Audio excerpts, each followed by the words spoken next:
જય માતાજી, જય મામાદેવ, જય મેળીમાં, જય જોવણીમાં, જય ગૌમાં।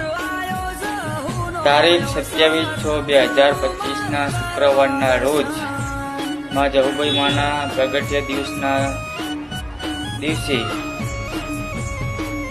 હું સુરેશ તમને બધાને માં જહુભાઈ માના પ્રાગટ્ય દિવસને જન્મદિવસને ખૂબ ખૂબ અભિનંદન પાઠવું છું। અને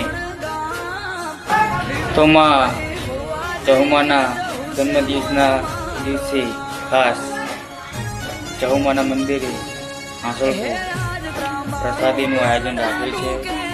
તો બધા ભાઈ ભક્તોને જાહેર આમંત્રણ કરું છું, પ્રસાદીનો લાવો લો અને માં જહુમાનો જન્મદિવસને